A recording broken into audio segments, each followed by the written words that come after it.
Juridique numéro 13, donc semaine du 21 au 5 décembre 2016. Projet de loi à l'Assemblée nationale. On est toujours dans la loi de finances 2017, deuxième partie de la dépense, les postes budgétaires qui vont occasionner des dépenses. On parlera, et j'en ai déjà parlé parce qu'ils en ont déjà parlé, mission travail et emploi, mission enseignement et scolarité. Donc ça à suivre, je ferai des trucs séparément sur le blog et sur l'autre chaîne. Égalité et citoyenneté, donc la fameuse loi Fortou qui modifie la loi de 1881 sur la liberté de la presse et qui durcit les contrôles de l'éducation en famille. Donc égalité, citoyenneté, hein, ils n'ont pas dit liberté non plus, hein, faut pas déconner. Donc ensuite, projet de loi arrive, oui, projet de loi de finances de la sécurité sociale pour 2017. Donc là, j'ai mis motion de rejet préalable. Oui, mais ça, c'est pour le Sénat, en fait. Ils avaient parlé qu'ils allaient mettre une motion de rejet préalable sur ce budget-là. Bon, écoute, on va voir, hein. Mais ça n'empêche qu'on est là dans l'Assemblée nationale. Ensuite, projet de loi visant le devoir de vigilance des sociétés mères et des entreprises donneuses d'ordre. Donc ça, il y aura notamment, sur la quinzaine, le vote sur ce projet de loi. Donc j'en ai déjà parlé, c'est la responsabilité des sociétés mères lorsqu'il y a des problèmes sociaux, licenciements économiques notamment, dans leur succursale au niveau national, sur le territoire national, pour être plus juste. Il y aura aussi projet de loi pour rendre une justice aux victimes de la répression de la Commune de Paris de 1871. Oui. Donc, ben voilà. Hein. Faut-il commenter ad vitam aeternam ce genre de projet de loi? Bref, il y aura aussi la passation conjointe de marché en vue de l'acquisition des contre-mesures médicales. Donc, il s'agit ici de l'accord de passation conjointe de marché, appelé APCM, qui permet aux États membres et aux institutions de l'Union européenne de se préparer à l'éventualité d'un risque sanitaire transfrontalière important et d'engager des procédures conjointes de passation de marché en vue d'achat anticipé de contre-mesures médicales. Ça avait commencé notamment avec le H1N1, hein, pas le H5, et donc le fameux vaccin qu'on avait acheté par mégatonne, si je peux me permettre la blagounette, et qu'on n'en a rien fait, soit dit en passant. Donc, des accords pour faciliter ce genre de transactions, quoi. L'ordonnance, oui, visant à ratifier l'ordonnance de 2016-966 du 15 juillet 2016 portant simplification de procédures mises en œuvre par l'Agence nationale de sécurité du médicament et des produits de santé. Donc, pour simplifier la mise en œuvre des procédures de l'Agence nationale de sécurité du médicament. Malgré qu'il y ait quelques scandales là, qui sont en train de faire surface, on souhaite simplifier encore les procédures. Donc, oui, ma foi, pourquoi pas, hein. C'est peut-être un petit peu malvenu. Messieurs, dames, les parlementaires, qu'en pensez-vous?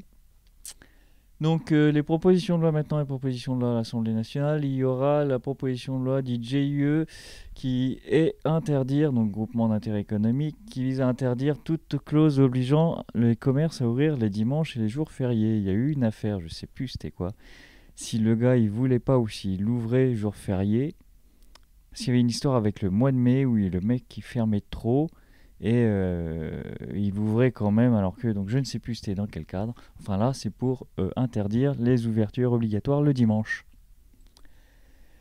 Proposition de loi visant à garantir un accès aux soins égal sur l'ensemble du territoire. C'est normal parce qu'en plus il paraîtrait-il que selon leurs rapports, selon les rapports, les documents qu'ils possèdent, il n'y aura jamais eu autant de médecins en France, hein. Donc c'est vraiment qu'il y a des déserts médicaux, c'est pas par manque de médecins selon eux. et une proposition de loi sur les sapeurs-pompiers professionnels et sapeurs-pompiers volontaires, donc qui sert un petit peu à reconnaître le travail notamment des sapeurs-pompiers volontaires au niveau des indemnités, notamment de, de- de- j'allais dire de retraite, mais c'est pas vraiment de retraite, mais de fin de carrière, parce que c'est un peu spécial la rémunération des pompiers, et encore plus des volontaires. Bref, c'est pour la revaloriser. Et c'est en ce qui concerne les cadres de la catégorie A pour les sapeurs-pompiers professionnels, donc une restructuration structurelle. Et par la suite, le Sénat.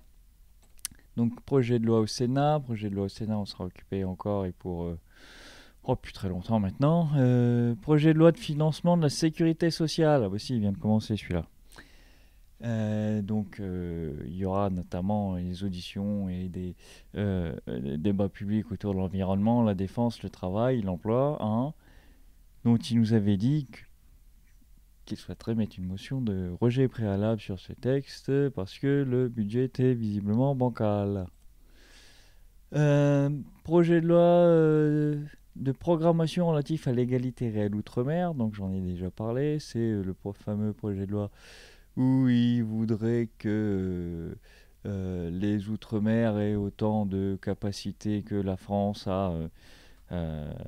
à faire dans son développement industriel et commercial. Je fais oui, mais pourquoi pas, mais je l'avais déjà dit, c'est pas partout et principalement dans les forêts amazoniennes de Guyane où on va faire une 3 fois 8 voies pour aider au développement des industries. Il y a des choses aussi, il faut être un petit peu cohérent. Par contre, ils ont leur atout, proximité de d'autres puissances qu'on ne peut pas atteindre aussi facilement depuis le territoire national, depuis la métropole.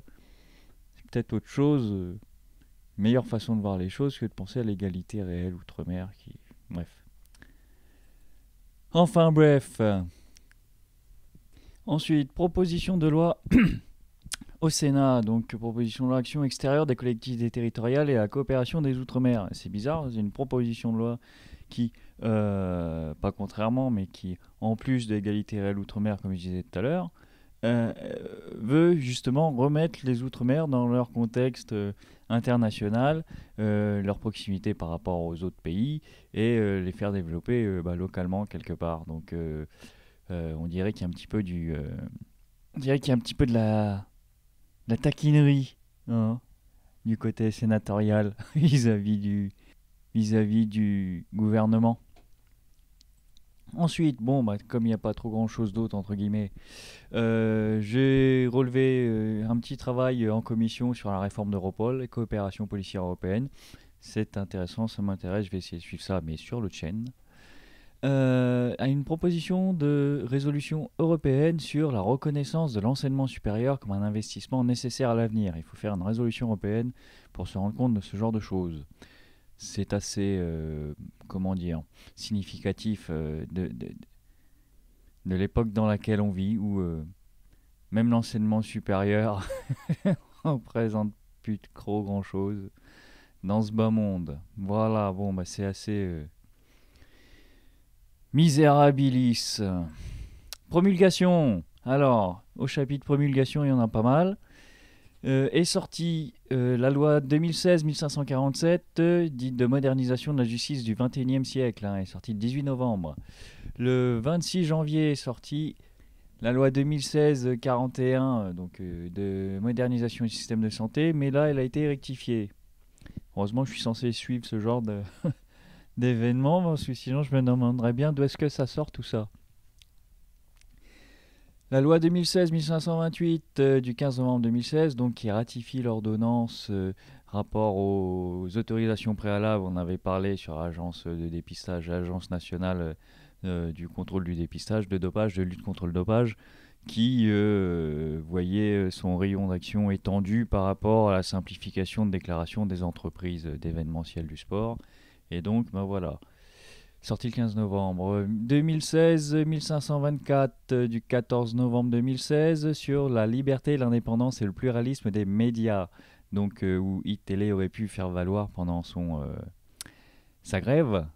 Mais donc ça va sûrement prendre forme prochainement, hein. Je veux parler de la charte de la rédaction qui est rendue obligatoire par cette loi.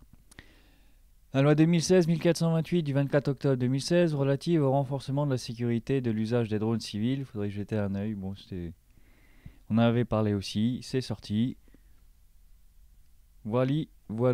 Donc voilà pour cette fois-ci.